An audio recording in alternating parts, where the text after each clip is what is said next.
Matagal na ang nakakaraan, halos 2 taon na, pero hindi ko pa rin makalimutan ang nangyari. June, patawarin mo ako. Patawarin mo ako, June.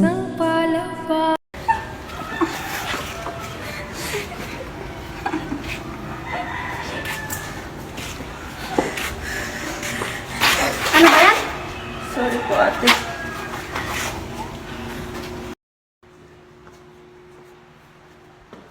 Good morning, class. Good morning, Mom. It's nice to see you. And have a nice day. Take your seat. Carmen, pakipamigay mo na ito sa mga kaklase mo.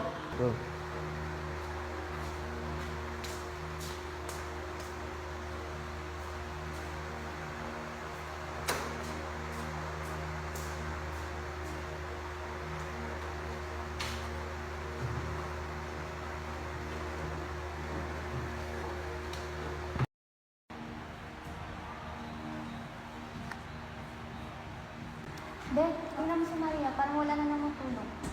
Tigilan mo nga yan. Oo nga, hindi mo naman alam pinagdadaanan niya.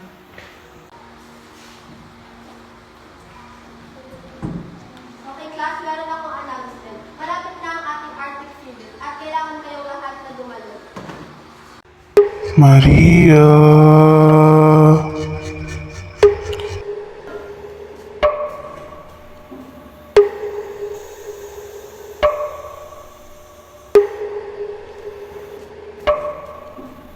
Okay ka lang? Maria? Maria?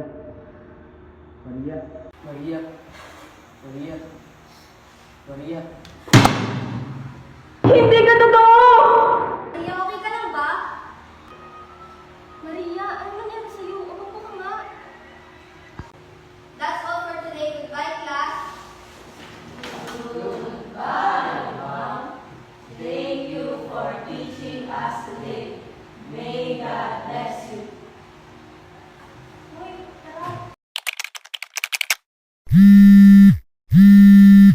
Hello, Maria. Humingi ako ng tawad sa'yo. Bakit? Matagal ko nang alam, kaya hindi ko sinabi sa'yo. Dahil pagkatapos na nangyari, nakalimutan mo ang totoo. Pinaniwala mo ang sarili mo na ikaw ang may kasalanan, na ikaw ang nakapatay sa kanya. Ano ba si Maria? Hindi nga eh. Tulong! Sige, Maria. Tara, puntahan natin.